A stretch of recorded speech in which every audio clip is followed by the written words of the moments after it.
നമ്മുടെ മക്കളൊക്കെ വിവിധ തരം എക്സാമുകൾ അറ്റൻഡ് ചെയ്തുകൊണ്ടിരിക്കുകയാണ്. SSLC, പ്ലസ് ടു തുടങ്ങിയ പബ്ലിക് എക്സാമുകൾ, മദ്രസകളിലെ പൊതുപരീക്ഷകൾ നടക്കുന്നു.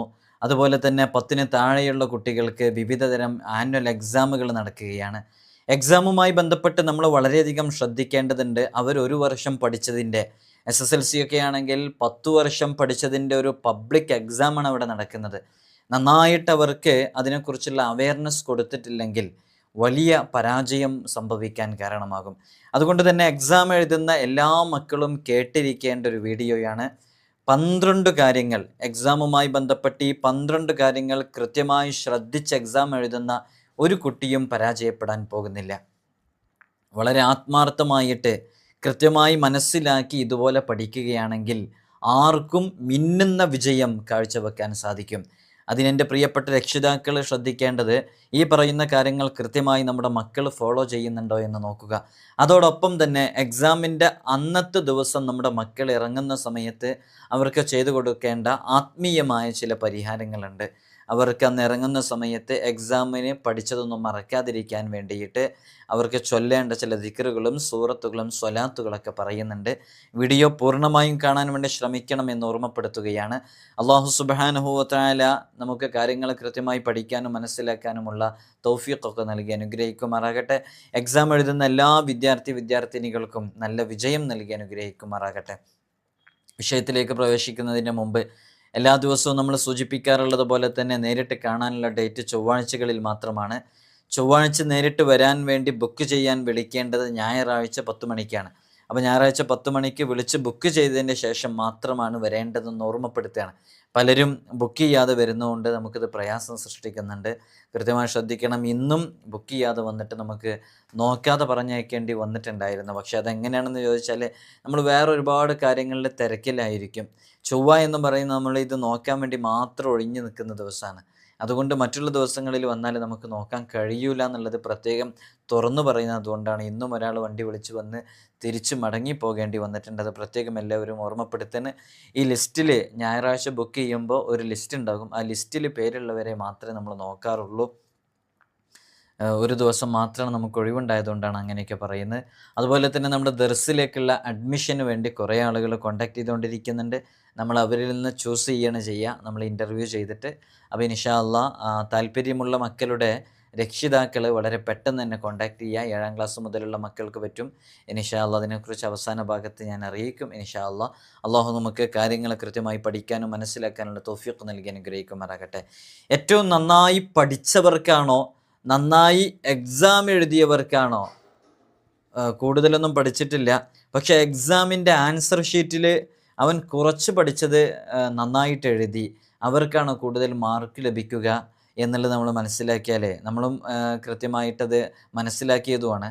ആർക്കാണ് ഏറ്റവും കൂടുതൽ മാർക്ക് ലഭിക്കുക എന്ന് ചോദിച്ചാൽ നന്നായി എക്സാം എഴുതിയവർക്കാണ്. അപ്പോൾ കൂടുതൽ പഠിച്ച ഒരു കുട്ടിക്കും ഒരു പക്ഷേ നല്ല മാർക്ക് സ്കോർ ചെയ്യാൻ പറ്റിക്കൊള്ളണമെന്നില്ല. നല്ല മാർക്ക് സ്കോർ ചെയ്യാൻ പറ്റൽ നന്നായി എക്സാം എഴുതാൻ അറിയുന്നവർക്കാണ്. അപ്പോൾ ഒരു സ്റ്റുഡൻറ്റ് കുറച്ച് സമയം പഠിച്ചിട്ടുള്ളൂ, കുറച്ച് ഭാഗങ്ങളെ പഠിച്ചിട്ടുള്ളൂ. മറ്റൊരു സ്റ്റുഡൻറ്റ് കൃത്യമായി എല്ലാം പഠിച്ച് ഒരുപാട് സമയം ചിലവഴിച്ച് പഠിച്ചു. പക്ഷേ ഇതിൽ നന്നായിട്ട് മാർക്ക് വാങ്ങിക്കുന്നത് ഈ പഠിച്ച കുട്ടിയേക്കാളും മാർക്ക് വാങ്ങിക്കുന്ന ഒരു പക്ഷേ ഈ കുറച്ച് പഠിച്ച ഈ കുട്ടിയായിരിക്കാം. കാരണം അവൻ എക്സാമിൻ്റെ പേപ്പർ ആൻസർ ഷീറ്റ് കൃത്യമായി അവൻ ചെയ്യേണ്ട കാര്യങ്ങളൊക്കെ ചെയ്തു. അതിൻ്റെ വാല്യൂ ചെയ്യേണ്ട ഭാഗങ്ങളൊക്കെ സൊല്യൂഷൻ്റെ പ്രോബ്ലം സോൾവ് ചെയ്യുമ്പോൾ അതിൻ്റെ ഭാഗങ്ങളൊക്കെ ഒരു പ്രത്യേക മാർജിൻ വരച്ച് ചില ഭാഗത്ത് കൃത്യമായി അതിൻ്റെ ക്രിയകളൊക്കെ എഴുതി അങ്ങനെ അതിൻ്റെ ഒരു റൂട്ടിൽ ചെയ്ത് നീറ്റിൽ ചെയ്യുന്ന ആൾക്കാർക്കും കൂടുതൽ സ്കോർ ചെയ്യാൻ പറ്റിയിരിക്കുക. അപ്പോൾ നമ്മളിവിടെ സങ്കടപ്പെട്ടിട്ട് കാര്യമില്ല. ആൻസർ ഷീറ്റിൽ ചെയ്യേണ്ട ചില കാര്യങ്ങളുണ്ട്, അതൊക്കെ നമ്മൾ ഇതിൽ ഉൾപ്പെടുത്തുന്നുണ്ട്. കൃത്യമായി മനസ്സിലാക്കണമെന്ന് ഓർമ്മപ്പെടുത്തുകയാണ്. അപ്പോൾ നന്നായി പഠിക്കുന്ന ഒരാളെ സംബന്ധിച്ചിടത്തോളം ഒരു സ്കൂളിൽ കൃത്യമായി എല്ലാ ദിവസവും ആ സ്കൂളിൽ തന്നെ പോയിട്ട് ഒരു 9ാം ക്ലാസ്സിലൊക്കെ പഠിക്കുന്ന ഒരു വിദ്യാർത്ഥിയെ സംബന്ധിച്ചിടത്തോളം അധ്യാപകന്, ടീച്ചറിന് കൃത്യമായിട്ട് അറിയാം ആ സ്റ്റുഡൻറ്റ് ടാലൻറ്റഡ് ആണ്, സ്കിൽഡാണ്, നന്നായി പഠിക്കുന്ന സ്റ്റുഡൻ്റാണ്. അപ്പോൾ ഇനി അവൻ്റെ ആൻസർ ഷീറ്റ് എന്തെങ്കിലും ചെറിയ പാകപ്പിഴവുകൾ കണ്ടാലും ഇതവൻ അറിയാവുന്നതാണ്, ചിലപ്പോൾ അവൻ്റെ കയ്യിൽ നിന്ന് തെറ്റിപ്പോയതായിരിക്കാം എന്ന് കരുതിയിട്ടൊരു ധാരണ ആ വിദ്യാർത്ഥിയെക്കുറിച്ച് സ്ഥിരമായി എക്സാം എഴുതുന്ന ഒരു അധ്യാപകനും ഒരു ക്ലാസ്സും ആ ഒരു സംവിധാനത്തിലാണെങ്കിൽ അവർക്ക് അറിയാൻ സാധിക്കും. അപ്പോൾ അത് വല്ലാതെ ബാധിക്കുകയില്ല. പക്ഷേ പബ്ലിക് എക്സാം എന്ന് പറയുന്നത് 10th +2 തുടങ്ങിയ പബ്ലിക് എക്സാമുകളൊക്കെ നമ്മുടെ എക്സാമിൻ്റെ വാല്യുവേഷൻ നടത്തുന്നത് അതിൻ്റെ ഇൻവിജിലേറ്റർ നമ്മെ അറിയുന്നവർ പോലും ആയിരിക്കില്ല. അവർ വേറെ ഏതോ നാട്ടിലുള്ളതാണ്, നമ്മുടെ പേര് അവർക്ക് അറിയില്ല. അപ്പോൾ മാക്സിമം അവരെ കൃത്യമായി ഇംപ്രസ് ചെയ്യുക എന്നുള്ളതാണ് നമ്മുടെയൊക്കെ ഒരു പ്രധാന കാര്യം അവിടെ. അപ്പോൾ നമ്മൾ എക്സാമിൻ്റെ ആൻസർ ഷീറ്റ് അത് നന്നായിട്ട് നീറ്റായിട്ടത് വൃത്തിയിൽ ചെയ്യണം എന്നുള്ളതാണ്. ഇപ്പോൾ നമ്മൾ പറയാൻ പോകുന്ന ചില കാര്യങ്ങളുണ്ട്. ഈ കാര്യങ്ങൾ നിങ്ങൾ ശ്രദ്ധിക്കുകയാണെങ്കിൽ നിലവിൽ നിങ്ങൾക്ക് എത്ര മാർക്കാണോ സ്കോർ ചെയ്യാൻ പറ്റുന്നത് അതിനേക്കാളും ഒരു 10-20% കൂടുതൽ മാർക്ക് സ്കോർ ചെയ്യാൻ പറ്റും എന്നുള്ളത് ഉറപ്പാണ്. 100% വാക്ക് തരുന്നു. കാരണം അങ്ങനെയുള്ള ചില കാര്യങ്ങളാണ് നമ്മളിവിടെ പറയാൻ വേണ്ടി പോകുന്നത്. അതുകൊണ്ട് കാര്യങ്ങൾ കൃത്യമായി മനസ്സിലാക്കി ചെയ്യണമെന്ന് ഓർമ്മപ്പെടുത്തുകയാണ്. ഈ കാര്യങ്ങളൊക്കെ 100% നിങ്ങൾക്ക് എന്നെ വിശ്വസിച്ച് ചെയ്യാവുന്നതാണ്. നമ്മളൊക്കെ എക്സാം എഴുതുന്ന സമയത്ത് ഇപ്പോഴും ഞാൻ എക്സാം എഴുതിക്കൊണ്ടിരിക്കുകയാണ്. അപ്പോൾ എക്സാം എഴുതിക്കൊണ്ടിരിക്കുന്ന സമയത്തൊക്കെ നമ്മൾ ഫോളോ ചെയ്ത് പ്രാക്ടിക്കലായി കൊണ്ടുവന്ന് നമുക്കതിൻ്റെ റിസൾട്ട് കിട്ടിയ ചില മാർഗ്ഗങ്ങളാണ്. ആദ്യമായിട്ട് ശ്രദ്ധിക്കേണ്ടത് നല്ല നീറ്റായിട്ട് എഴുതുക എന്നുള്ളതാണ് അതിൽ ഒന്നാമത്തെ കാര്യം. നല്ല നീറ്റായിട്ട് എക്സാമിൻ്റെ ആൻസർ ഷീറ്റ് നമ്മൾ എഴുതുക. അതിൽ ഫസ്റ്റ് പേജ് എന്ന് പറയുന്ന അതിൻ്റെ ആദ്യത്തെ പേജ് ഉണ്ടല്ലോ. അപ്പോൾ പബ്ലിക് എക്സാമൊക്കെ ആണെങ്കിൽ അതിൻ്റെ ഫസ്റ്റ് പേജിൽ ചില വിഷയങ്ങളായിരിക്കും. നമ്മൾ എക്സാമിൻ്റെ ആൻസർ എഴുതുന്ന ആദ്യ പേജ് അത് നന്നായിട്ട് കൃത്യമായിട്ട് അറിയാവുന്ന ആൻസർ അത് വൃത്തിയിൽ അത് സാവധാനത്തിൽ, എന്നാൽ ടൈം മാനേജ്മെൻറ്റ് വേണം. ഇത്ര സമയം നമുക്ക് ബാക്കിയുള്ളൂ, അതിനനുസരിച്ച് വൃത്തിയിൽ നീറ്റിൽ എഴുതുക എന്നുള്ളത്. എങ്ങനെയെങ്കിലും എഴുതിയാൽ പോരാ. അത് ചിലപ്പോൾ നമ്മളെ വാല്യുവേഷൻ നടത്തുന്ന ടീച്ചർ ഒരു ദിവസം തന്നെ കുറേ പേപ്പറുകൾ നോക്കിയിട്ട് അവസാനത്തെ പേപ്പറായിരിക്കും നോക്കുന്നുണ്ടായിരിക്കുക, നമ്മുടെ പേപ്പർ.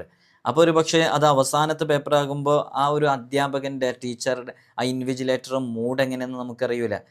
ഒരുപാട് പ്രശ്നങ്ങൾക്കിടയിലായിരിക്കും. അയാൾ എങ്ങനെ നോക്കുന്നോ അതിനനുസരിച്ചാണ് ഇതിൽ നമ്മുടെ സ്കോറിനെ അത് ബാധിക്കുക. അപ്പോൾ കൃത്യമായി നീറ്റിൽ എഴുതുമ്പോൾ ആ അധ്യാപകൻ്റെ ഹൃദയം നമുക്ക് കീഴടക്കാൻ സാധിക്കും. അപ്പോൾ നല്ല മാർക്ക് നമുക്ക് വാങ്ങിക്കാൻ പറ്റും. പിന്നെ ശ്രദ്ധിക്കേണ്ടത് ലൈൻ സ്പേസിംഗ് ആണ്. ഓരോ എക്സാം എഴുതുമ്പോഴും അതിൻ്റെ ആൻസർ ഷീറ്റിലെ അതിൻ്റെ ലൈൻ, ഓരോ വേർഡ്സ് തമ്മിലുള്ള ലൈൻ സ്പേസിങ് കൃത്യമായിരിക്കണം.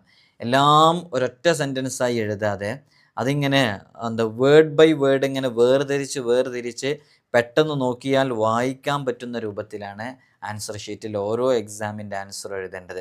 മാത്രമല്ല അത് ഞാനിപ്പോൾ പറഞ്ഞത് ഇങ്ങനെ വിടത്തിലുള്ളതാണ് പറഞ്ഞത്. ഇങ്ങനെ ഒരു ലൈൻ എഴുതുമ്പോൾ ആ ലൈനിൽ ഇങ്ങനെയുള്ള സ്പേസ് കൃത്യമായി കൊടുക്കണം. അതുപോലെ തന്നെ ഒരു ലൈൻ കഴിഞ്ഞ് നെക്സ്റ്റ് ലൈൻ കൊടുക്കുമ്പോൾ അത് രണ്ടിൻ്റെ ഇടയിലുള്ള ഗ്യാപ്പ്. ഇപ്പോൾ ചില എക്സാം ആൻസർ ഷീറ്റ്സിലൊക്കെ അതിൽ ലൈൻ ഇട്ടതുകൊണ്ട് പ്രയാസമില്ല, എന്നാലും നമ്മൾ ശ്രദ്ധിക്കണം. അപ്പോൾ ചിലപ്പോൾ നമ്മൾ ഒരു ക്വസ്റ്റ്യൻ്റെ ആൻസർ എഴുതുമ്പോൾ അതിന് ചിലപ്പോൾ ചില സബ് ക്വസ്റ്റ്യൻസ് ഉണ്ടാവും, ഉപചോദ്യങ്ങൾ.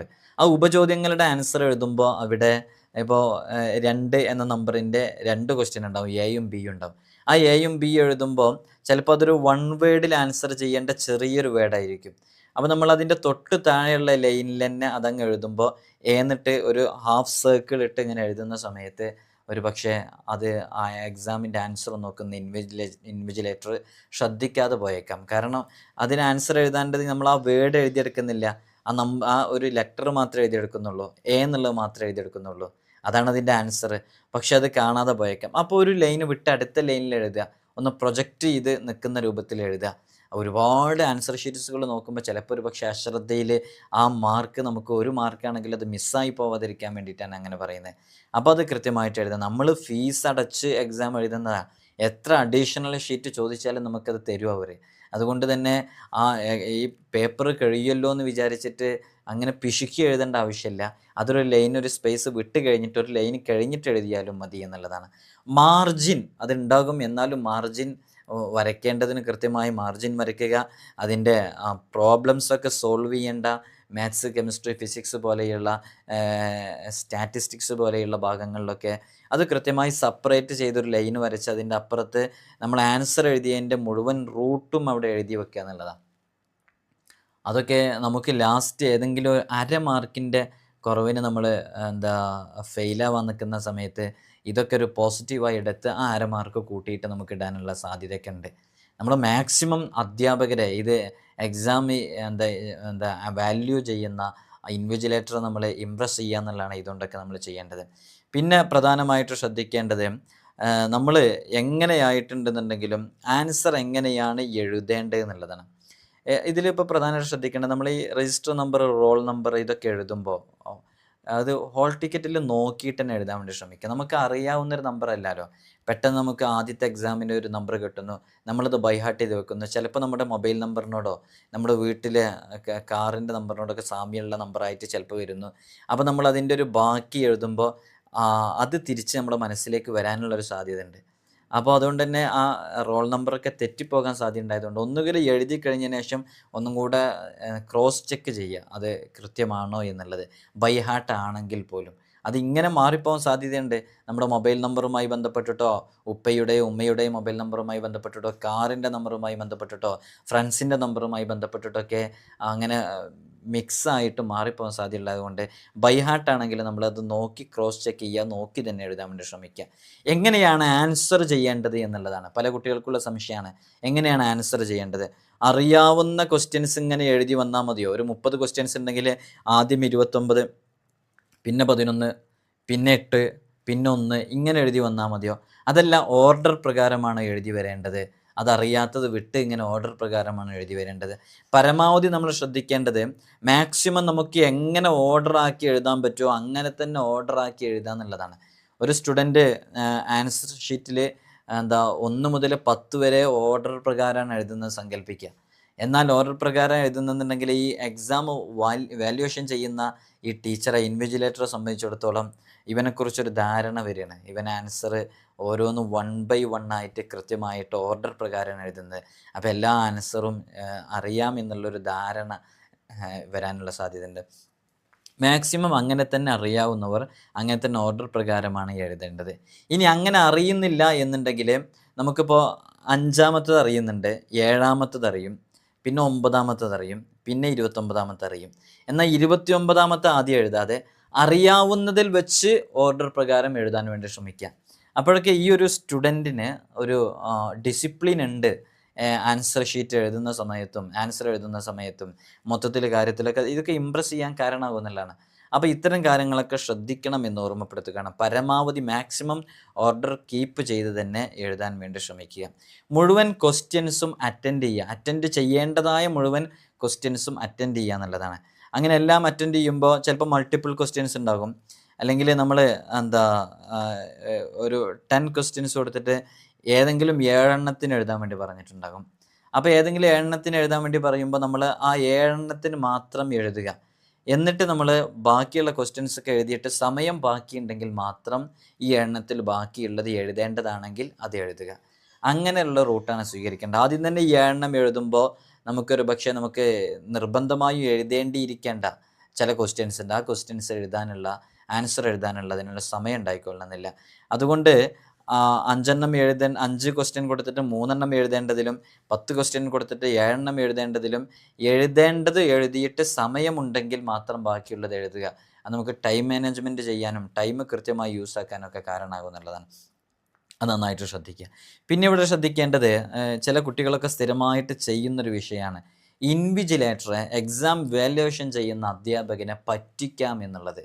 അതിങ്ങനെ പല രൂപത്തിലും പറ്റിക്കുന്ന രൂപമുണ്ട്. ചില ആളുകൾ ഹിന്ദി പോലെയുള്ള, ഇംഗ്ലീഷ് പോലെയുള്ളതിനൊക്കെ അറിയാവുന്ന ക്വസ്റ്റ്യൻ എഴുതിയിട്ട് അറിയാത്തതിന്, ഹിന്ദിയൊക്കെ ആണെങ്കിൽ പ്രത്യേകിച്ച് നിങ്ങളുടെ മക്കളോട് ചോദിച്ചു നോക്കുക, അവരങ്ങനെയൊക്കെ ചെയ്യുന്നവരായിരിക്കാം, ഈ ക്വസ്റ്റ്യൻ തന്നെ അങ്ങോട്ടും ഇങ്ങോട്ടൊക്കെ മാറ്റി എഴുതുക.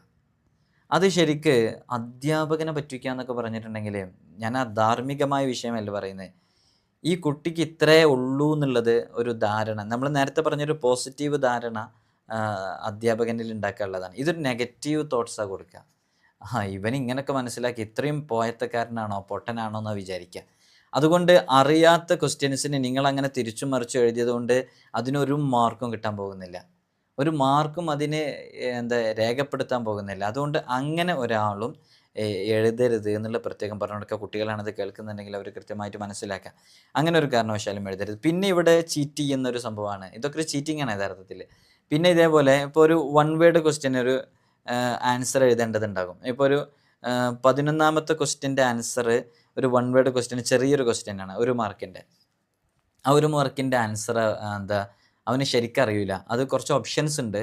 അപ്പോൾ ഇതൊക്കെ ആവാൻ സാധ്യതയുണ്ട്. അപ്പോൾ അവന് 1ാമത്തെ പേജിൽ ഇതിൻ്റെ ആൻസർ എഴുതുന്നു, എ എന്നുള്ള ആൻസർ എഴുതുന്നു. പിന്നെ കുറേ കഴിഞ്ഞിട്ട് ഒരു 2ാമത്തെ പേജിൽ ശ്രദ്ധിക്കപ്പെടാത്ത രൂപത്തിൽ അവിടെ ചെറുതായിട്ട് ഈ ആൻസർ തന്നെ അവനക്ക് സംശയം ഉണ്ടായിരുന്നല്ലോ, മറ്റേ ആൻസറും കൂടെ ഇതിൻ്റെ തന്നെ എഴുതുന്നു, മറ്റൊരു ഓപ്ഷനും കൂടെ ഇതിൻ്റെ തന്നെ എഴുതുന്നു. അപ്പോൾ ഒരു ക്വസ്റ്റ്യന് 2 തവണ എഴുതി. 2 തവണ എഴുതിയെന്ന് മാത്രമല്ല, 2 തവണ എഴുതിയ 2 ആൻസറാണ്. ഇവനക്ക് സംശയം ആയതുകൊണ്ട് 2 2ആയിട്ട് എഴുതി. അങ്ങനെ 2ആയിട്ട് എഴുതി കഴിഞ്ഞിട്ടുണ്ടെന്നുണ്ടെങ്കിൽ ഇവിടെ യഥാർത്ഥത്തിൽ ആ അധ്യാപകന് കൃത്യമായി മനസ്സിലാക്കാൻ പറ്റും. ഒരുപക്ഷെ അവർ ആൻസർ ഷീറ്റ് അത് ചെയ്യുന്ന സമയത്ത് അതിൻ്റെ ഫ്രണ്ട് പേജിൽ ഓരോ ക്വസ്റ്റ്യൻസിനും മാർക്ക് ചെയ്യേണ്ട ഒരു ഭാഗം ഉണ്ടാവും. ആ മാർക്ക് ചെയ്യേണ്ട ഭാഗത്ത് ആദ്യമേ ഈ അധ്യാപകനെ എഴുതി വെച്ചിട്ടുണ്ടാവും, ഇവൻ ഇതിൻ്റെ ആൻസർ എഴുതിയ തെറ്റാണെന്നുള്ള എഴുതി വെച്ചിട്ടുണ്ടാവും. അതെ, അതിന് മാർക്ക് സ്കോർ ചെയ്തിട്ടില്ല എന്ന് എഴുതി വെച്ചിട്ടുണ്ടാവും. പിന്നെ 2ാമത്തെ പേജ് എടുക്കുമ്പോൾ വീണ്ടും ഈ ആൻസർ തന്നെ ശരിയായ ആൻസർ കാണുന്നു. അപ്പോൾ ഇവിടെ ആ ഇൻവിജിലേറ്റർ ഇവൻ ചെയ്ത ഈ ചീറ്റിങ് മനസ്സിലാക്കുകയാണ്. അതുകൊണ്ട് അത്തരം കാര്യങ്ങൾ ചെയ്തുകൊണ്ട് നമുക്ക് മാർക്ക് സ്കോർ ചെയ്യാൻ പറ്റില്ല എന്നുള്ളത് കൃത്യമായിട്ട് മനസ്സിലാക്കിയിട്ട് പഠിച്ചു പോയിട്ട് പഠിച്ചതുപോലെ എഴുതാൻ വേണ്ടി പരമാവധി ശ്രമിക്കുക. പിന്നെ ശ്രദ്ധിക്കേണ്ടത് ടെൻഷൻ ഫ്രീ ആകുക എന്നുള്ളതാണ്. എക്സാമിൻ്റെ ദിവസം, എക്സാമിൻ്റെ തലേ ദിവസമൊക്കെ എക്സാമുമായി ബന്ധപ്പെട്ട എല്ലാ മെറ്റീരിയൽസും അത് എടുത്തു കൊടുക്കാനും അത് ഹെൽപ്പ് ചെയ്ത് കൊടുക്കാനൊക്കെ പാരൻസിൻ്റെ പൂർണ്ണമായ ഹെൽപ്പ് അന്നത്തെ തിരക്കുകളൊക്കെ മാറ്റി വെച്ചിട്ട് കൊടുക്കണം, പ്രത്യേകിച്ച് പബ്ലിക് എക്സാമുകൾക്കൊക്കെ ഇറങ്ങുന്ന സമയത്ത്. അപ്പോൾ ഹോൾ ടിക്കറ്റ് എടുത്ത് കുട്ടിക്ക് ശീലമല്ലേ, അത് മനസ്സിലാക്കണം. അത് ഒരു പുതിയ സംഭവമാണ് അവരുടെ ജീവിതത്തിൽ. ഹോൾ ടിക്കറ്റ് എടുക്കാൻ വേണ്ടി പറഞ്ഞു കൊടുക്കണം. അതേപോലെ തന്നെ ഇൻസ്ട്രുമെൻറ്റ് ബോക്സ്, 2 3 പെന്നുകൾ, അതേപോലെ തന്നെ ഇറേസർ, ഷാർപ്നർ, ഇങ്ങനെയുള്ള എല്ലാ വിഷയങ്ങളും കൃത്യമായി എടുക്കാൻ വേണ്ടി പറഞ്ഞു കൊടുക്കുകയും അത് ഹെൽപ്പ് ചെയ്തുകൊണ്ടിരിക്കുകയും ഇറങ്ങുന്ന സമയത്ത് പോലും എന്തെങ്കിലും മറന്നിട്ടുണ്ടോ എന്ന് ചോദിച്ച് നല്ല ചിട്ടയിൽ, നല്ല വൃത്തിയിൽ, മൈൻഡ് ഫ്രീ ആക്കിയിട്ട് പറഞ്ഞയക്കാൻ വേണ്ടി ശ്രമിക്കണം. ഈ ക്ലാർക്സ് ടേബിളൊക്കെ അലൗഡാണ് എക്സാം സെൻറ്ററുകളിൽ, ഹാളുകളിൽ. അതുകൊണ്ട് അതൊക്കെ പ്രത്യേകം ഓർമ്മിപ്പിച്ച് അത് എടുക്കാൻ വേണ്ടി ശ്രമിക്കുക. പിന്നെ അതിന് പാരൻസിൻ്റെ ഒരു ഹെൽപ്പ് നന്നായിട്ടുണ്ടാകുന്നത് ആ കുട്ടിയെ ടെൻഷൻ ഫ്രീ ആക്കാൻ കാരണമാകും. ഈ ടൈം മാനേജ്മെൻറ്റ് അത് നന്നായിട്ട് ശ്രദ്ധിക്കണം. നല്ലൊരു വാച്ച് അവൻ്റെ കയ്യിൽ കെട്ടിക്കൊടുക്കണം. കാരണം എക്സാം എഴുതുന്ന സമയത്ത് അത് കൃത്യമായി നോക്കിയിട്ടാണ് ആൻസർ എഴുതേണ്ടത്. ഒരു 30 ക്വസ്റ്റ്യൻസ് ഉണ്ടെന്നുണ്ടെങ്കിൽ അവൻ്റെ ടൈമിനെ അവൻ ഡിവൈഡ് ചെയ്ത് ഒരു ക്വസ്റ്റ്യന് ഇത്ര സമയമാണ് സ്പെൻഡ് ചെയ്യേണ്ടത്, എന്നാലാണ് എനിക്ക് എല്ലാ ക്വസ്റ്റ്യൻസിനും ആൻസർ ചെയ്യാൻ പറ്റുള്ളൂ എന്ന് മനസ്സിലാക്കാൻ പറ്റുന്ന രൂപത്തിൽ അത് ഈ സ്മാർട്ട് വാച്ചൊക്കെ ഒഴിവാക്കിയിട്ട് സാധാ വാച്ച് തന്നെ കെട്ടിപ്പോവുക. ചിലപ്പോൾ ചില സെൻറ്ററുകളിൽ സ്മാർട്ട് വാച്ച് സമ്മതിക്കില്ല, അലൗഡ് ആയിരിക്കില്ല. അപ്പോൾ അവിടെ ചെന്നിട്ട് ആ ഒരു അബദ്ധം നമുക്ക് സംഭവിക്കാതിരിക്കാൻ നല്ല ടൈം മാനേജ്മെൻറ്റ് ഉണ്ടാക്കിയെടുക്കുക എന്നുള്ളതാണ്. പിന്നെ അവിടെ ശ്രദ്ധിക്കേണ്ടത് എക്സാം കഴിയുന്നതിൻ്റെ മുമ്പ് വിദ്യാർത്ഥികളും ശ്രദ്ധിക്കേണ്ടത് എക്സാം കഴിയുന്നതിൻ്റെ മുമ്പ് തന്നെ ഒരു 5 മിനിറ്റ്, ഇപ്പോൾ 4 മണിക്കാണ് എക്സാം കഴിയുന്നത്, 12 മണിക്കാണ് എക്സാം കഴിയുന്നത്, എന്നാൽ 11:55 3:55 അല്ലെങ്കിൽ 10 മിനിറ്റ് മുമ്പ് നമ്മുടെ എക്സാമിൻ്റെ ആൻസേഴ്സ് എല്ലാം എഴുതി കഴിഞ്ഞ് ഒരു തവണ വൺ ടൈമെങ്കിലും അത് നോക്കിയിട്ട് ഒന്ന് കൃത്യമാക്കാനും ഏതെങ്കിലും വിട്ടുപോയിട്ടുണ്ടോ നോക്കാനുള്ളൊരു സമയം ഉണ്ടായിരിക്കണം. അത് വളരെ പ്രധാനപ്പെട്ടതാണ്. അപ്പോൾ നമുക്കിതിൻ്റെ ഇടയിൽ എന്തെല്ലാം വിട്ടുപോയി എന്നൊന്നും അറിയില്ല. ആ അബദ്ധങ്ങളൊക്കെ മനസ്സിലാക്കാൻ ഒരു 5 മിനിറ്റ് മുമ്പെങ്കിലും നമ്മുടെ എക്സാം എഴുതി തീരണം. മാത്രമല്ല ഈ അതിൻ്റെ പേര്, നമ്മൾ ലാസ്റ്റ് ബെല്ലടിച്ചതിന് ശേഷം എക്സാം ഇങ്ങനെ ധൃതിയിൽ അവിടെയും ഇവിടെയും നോക്കിയൊക്കെ എഴുതുന്ന ഒരു സ്റ്റുഡൻസിനെ സംബന്ധിച്ചിടത്തോളം ഒരു ടീച്ചർ, ഒരു അധ്യാപകൻ, ഇൻവിജിലേറ്റർ അവർ നെഗറ്റീവായിട്ടാണ് അത് എടുക്കുക. ഇത്രയും സമയം നോക്കിയിരിക്കുകയായിരുന്നു, ഇപ്പോഴാണ് എഴുതിയത്. അതാർക്കും ഇഷ്ടമില്ലാത്തൊരു വിഷയമാണ്. അതുകൊണ്ട് ആ എക്സാം കഴിയുന്നതിൻ്റെ മുമ്പ് തന്നെ ഒരു 5 മിനിറ്റ് മുമ്പ് അത് കൃത്യമായിട്ടെല്ലാം എഴുതി പൂർത്തിയാക്കണം എന്ന് ഓർമ്മപ്പെടുത്തുകയാണ്. അതേപോലെ തന്നെ കുറേ അഡീഷണൽ ഷീറ്റ്സൊക്കെ ഉണ്ടെന്നുണ്ടെങ്കിൽ അത് ഒരു നൂല് കൊണ്ട് നമ്മൾ ടൈ ചെയ്ത് വെക്കും, കെട്ടി വെക്കും. അപ്പോൾ ചില കുട്ടികളൊക്കെ കാണാൻ നൂല് കൊണ്ട് ഇങ്ങനെ നന്നായി ടൈറ്റായി കെട്ടുന്നത്. ഞാനൊരു അധ്യാപകനായിരുന്നു, 3 വർഷം എനിക്ക് ഒരു ഇംഗ്ലീഷ് മീഡിയം സ്കൂളിൽ അധ്യാപകനായിട്ട് ജോലി ചെയ്യാനുള്ള അവസരം ഉണ്ടായിരുന്നു. അപ്പോൾ നമ്മൾ ഈ ഒരു ഘട്ടങ്ങളിലൂടെയൊക്കെ കടന്നു വന്നതാണ്. അപ്പോൾ കൃത്യമായിട്ട് എന്താണ് ഇതിൻ്റെ കുട്ടികളുടെ മനഃശാസ്ത്രം എങ്ങനെയാണ്, നമ്മൾ ടീച്ചിങ് ഫീൽഡിൽ ഏകദേശം ഒരു 10 വർഷത്തോളമായി. അപ്പോൾ എന്താണ് കുട്ടികളുടെ മനഃശാസ്ത്രം, എങ്ങനെയാണ് അവരുടെ കാര്യങ്ങളൊക്കെ നമുക്ക് കൃത്യമായി മനസ്സിലാക്കാൻ പറ്റും. അതുകൊണ്ടാണ് നമ്മൾ ഇത്ര ആധികാരികമായിട്ട് പറയുന്നത്. നമ്മൾ ഈ എക്സാമിൻ്റെ ആൻസർ ഷീറ്റ്സ് ടൈ ചെയ്യുന്ന സമയത്ത് ചില കുട്ടികളാണ് അതിങ്ങനെ നൂലങ്ങ് ടൈറ്റായി അങ്ങ് കിട്ടുന്നത്. അങ്ങനെ ടൈറ്റായി കെട്ടിയിട്ട് ആ ആൻസർ ഷീറ്റ് അങ്ങ് കീറിപ്പോകുന്ന അവസ്ഥ വരെ നമ്മൾ കാണാറുണ്ട്. അപ്പോൾ അത് കെട്ടേണ്ട ശരിയായ രൂപം എന്ന് പറയുന്നത്, അതിനൊരു ഹോൾ ഉണ്ടാവുമല്ലോ, ആ ഹോളിലൂടെ കൃത്യമായി ആ നൂല് പ്രവേശിപ്പിച്ച് അത് ലൂസായി കിടക്കണം. ആ നൂലിങ്ങനെ ലൂസായിട്ട് ഇങ്ങനെ കിടക്കണം. എന്നിട്ട് കെട്ടുന്ന കെട്ട് നല്ല ടൈറ്റായിരിക്കണം. അങ്ങനെയാണ് അത് കെട്ടേണ്ടത്. അപ്പോൾ നൂലിങ്ങനെ ലൂസായി നിൽക്കണം, കെട്ടുന്നത് നല്ല ടൈറ്റായി കിടക്കണം. പിന്നെ മാത്രമല്ല, ആ കെട്ട് വേണമെങ്കിൽ നമുക്ക് 1 2 3 കെട്ടുകൾ കെട്ടി ടൈറ്റ് ചെയ്യാം. പക്ഷേ ഈ ആൻസർ ഷീറ്റും ഇങ്ങനെ വളയുന്ന രൂപത്തിലും അത് കീറുന്ന രൂപത്തിലും ടൈറ്റ് ചെയ്യുന്നത് ശരിയല്ല എന്നുള്ളതാണ്. പിന്നെ നമ്മൾ ശ്രദ്ധിക്കേണ്ട ഒരു വിഷയമാണ്, കുട്ടികൾക്ക് പഠിച്ചതൊന്നും മറക്കാതിരിക്കാനും അത് നല്ല മെമ്മറി പവറിൽ നിൽക്കാനും തലേ ദിവസം നന്നായി ഉറങ്ങുക എന്നുള്ളതാണ്. തലേ ദിവസം നന്നായി ഉറങ്ങാൻ വേണ്ടി അവരെ അനുവദിക്കണം, അതിനുള്ള അവസരങ്ങൾ ഉണ്ടാക്കി കൊടുക്കണം. അന്നത്തെ ദിവസം കുട്ടികളെ കളിക്കാൻ പറഞ്ഞയച്ച് രാത്രി ടർഫിലൊക്കെ പോയിട്ട് അങ്ങനെ ലേറ്റായി വന്ന് പഠിക്കാനുള്ള ഇൻട്രസ്റ്റ് ഉണ്ടാവില്ല. അന്നത്തെ ദിവസം സ്നേഹബുദ്ധിയ പറഞ്ഞ് മനസ്സിലാക്കി കൊടുത്തിട്ട് അത്തരം കാര്യങ്ങളൊക്കെ ഒഴിവാക്കാൻ വേണ്ടി ശ്രമിക്കുക. നന്നായിട്ട് ഡീപ്പ് സ്ലീപ്പിംഗ്, ഒരു വിദ്യാർത്ഥി, ഒരു കുട്ടി അവൻ്റെ പ്രായം അനുസരിച്ച് ഉറങ്ങേണ്ട 6 7 മണിക്കൂർ നന്നായിട്ട് ഉറങ്ങാൻ വേണ്ടി ശ്രമിക്കുക. പറ്റുമെങ്കിൽ എക്സാമിൻ്റെ അന്നത്തെ ദിവസം വളരെ നേരത്തെ തന്നെ എഴുന്നേറ്റ് ബാക്കിയുള്ള പ്രിപ്പറേഷനൊക്കെ ആ സമയത്ത് നടത്താൻ വേണ്ടി ശ്രമിക്കുക. നല്ല ഫുഡ് കഴിക്കുക എന്നുള്ളതാണ്. എക്സാമിൻ്റെ ഒന്നും ഫുഡ് കഴിക്കാതെ പോകുന്നവരുണ്ട്. നമ്മൾ പ്രത്യേകം മനസ്സിലാക്കേണ്ടത്, നമ്മൾ മക്കൾക്കൊക്കെ ടെൻഷനായിരിക്കും, എക്സാം എങ്ങനെയായിരിക്കും, എനിക്ക് മാർക്ക് ഉണ്ടാവുമോ, ഇങ്ങനെയുള്ള ടെൻഷൻസിലൂടെയൊക്കെ കടന്നു പോകുമ്പോൾ ആ കുട്ടികൾ ഒരുപാട് കലോറി സ്പെൻഡ് ചെയ്യുന്നുണ്ട്. അപ്പോൾ നന്നായിട്ട് ഫുഡ് കഴിക്കണം. അപ്പോൾ ഫുഡ് കഴിച്ചാലാണ് നല്ല ഓർമ്മയിൽ അതൊക്കെ വരിക, നല്ല എനർജി ഉണ്ടാവുക, മെൻ്റലി ഫിസിക്കലി നല്ല ബൂസ്റ്റപ്പായിട്ട് നമുക്ക് പഠിച്ചതൊക്കെ ഓർമ്മയിലേക്ക് വരാനൊക്കെ അത് കാരണമാകും. അതുകൊണ്ട് അതൊക്കെ കുട്ടികൾക്കൊരു ബുദ്ധിമുട്ടില്ലാത്ത രൂപത്തിൽ അവർക്ക് ഫ്രീ ആയിട്ട് ഉപയോഗിക്കാൻ പറ്റുന്ന രൂപത്തിൽ നല്ല ഇഷ്ടമുള്ള ഭക്ഷണമൊക്കെ ഉണ്ടാക്കി കൊടുത്ത് അതിന് പ്രത്യേകമായിട്ട് തയ്യാറാക്കി കൊടുക്കുക എന്നുള്ളതാണ്. ഈ ടീച്ചേഴ്സൊക്കെ പരമാവധി മാർക്ക് കൊടുക്കാൻ വേണ്ടിയിട്ടാണ് ശ്രമിക്കുക. അപ്പോൾ ആ സമയത്ത് നേരത്തെ നമ്മൾ പറഞ്ഞ പോലെ ഹിന്ദി പോലെയുള്ള ഇംഗ്ലീഷ് പോലെയുള്ളതിനൊക്കെ തല തിരിച്ച് എഴുതുക, അവിടുന്ന് ഇവിടുന്ന് എടുത്ത് എഴുതുക. ഒരു ക്വസ്റ്റ്യനും അവസാനത്തെ ക്വസ്റ്റ്യനും സെൻറ്ററിലുള്ള ക്വസ്റ്റ്യനും കൂടി എടുത്തിട്ട് അങ്ങനെ എഴുതി വെക്കുക. ഇങ്ങനെയുള്ള ഉഡായിപ്പ് പരിപാടികളൊന്നും ആൻസർ ഷീറ്റിൽ കൊണ്ടുവരാതിരിക്കാൻ വേണ്ടി ശ്രമിക്കുക. അതൊക്കെ അവർക്ക് തിരിച്ചറിയാൻ സാധിക്കും. പിന്നെ നമുക്ക് ചെയ്യാവുന്ന ഒരു കാര്യം, ഇപ്പോൾ എന്താണെന്ന് വെച്ചാൽ, അത് ഒരു ചെറിയ രൂപത്തിലെങ്കിലും സക്സസ് ആകുന്നൊരു വിഷയമാണ്. അതായത് ഇപ്പോൾ ഒരു ക്വസ്റ്റ്യൻ്റെ ആൻസർ നമുക്ക് അറിയുന്നില്ല, നിങ്ങൾ ശ്രദ്ധിച്ച് മനസ്സിലാക്കണം.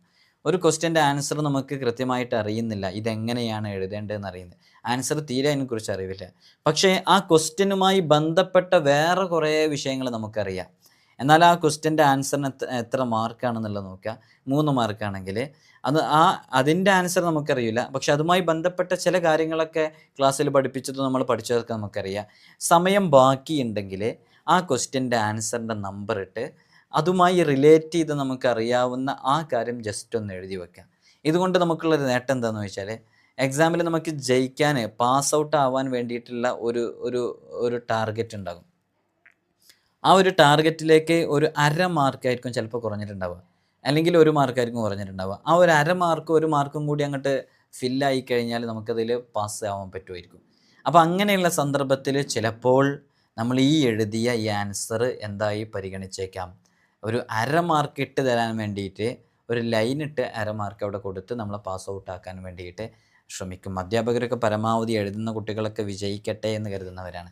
അങ്ങനെ തരാനുള്ള സാധ്യത ഉണ്ട്, നമ്മളൊക്കെ അങ്ങനെ കൊടുക്കാറുണ്ട്.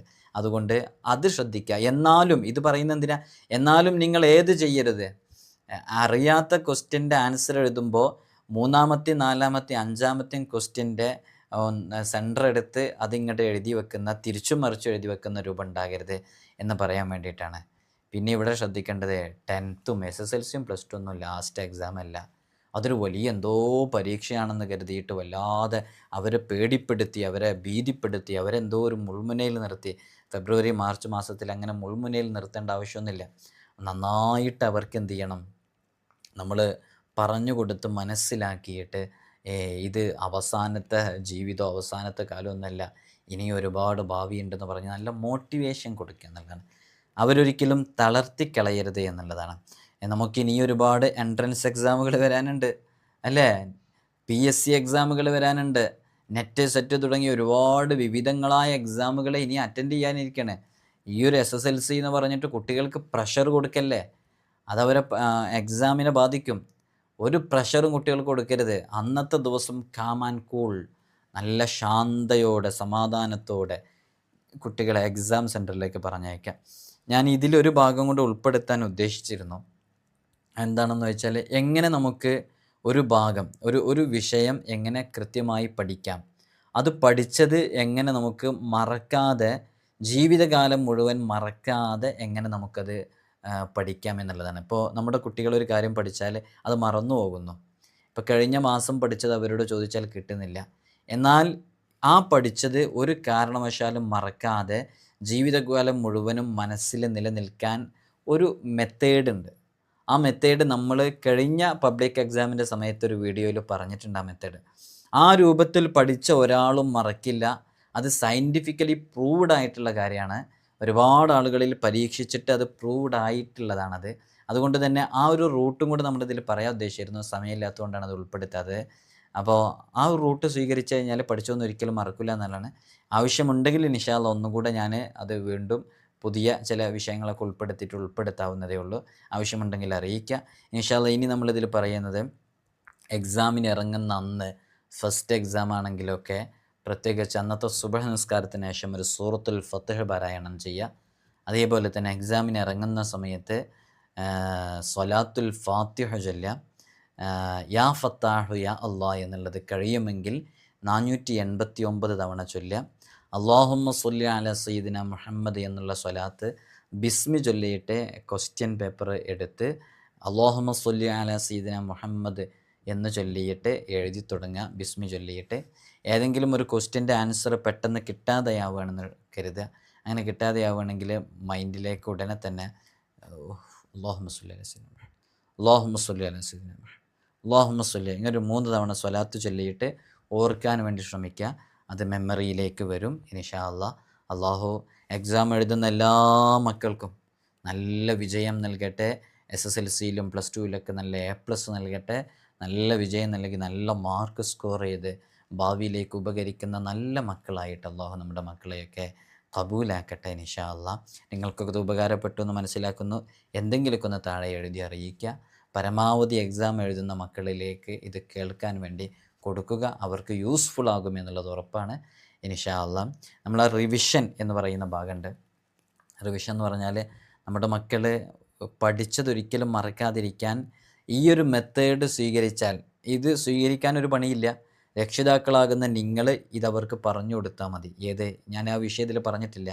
ഒരു രൂപമുണ്ട്. ആ രൂപത്തിൽ പഠിച്ചു കഴിഞ്ഞാൽ പഠിച്ചതൊരിക്കലും മറക്കൂല എന്നുള്ളതാണ്. ആ രൂപം എന്താണെന്ന് ഇൻഷാ അല്ലാഹ് നമ്മൾ നിങ്ങൾക്ക് ആവശ്യപ്പെടുകയാണെങ്കിൽ ഒന്നും കൂടെ അതുമായി ബന്ധപ്പെട്ട ആ റിവിഷൻ ടെക്നിക്ക് വളരെ പെട്ടെന്ന് റിവിഷൻ ചെയ്ത് നമുക്ക് ഏറ്റവും നല്ല റൂട്ട് പറഞ്ഞുതരാം ഇൻഷാ അല്ലാഹ്. അള്ളാഹു തൗഫീഖ് നൽകട്ടെ ഇൻഷാ അല്ലാഹ്. നമ്മൾ പറഞ്ഞും കേട്ടത് അള്ളാഹു സ്വാലിഹ് അമലെ സ്വീകരിക്കട്ടെ. ദർസിലേക്കുള്ള അഡ്മിഷൻ ആഗ്രഹിക്കുന്നവർ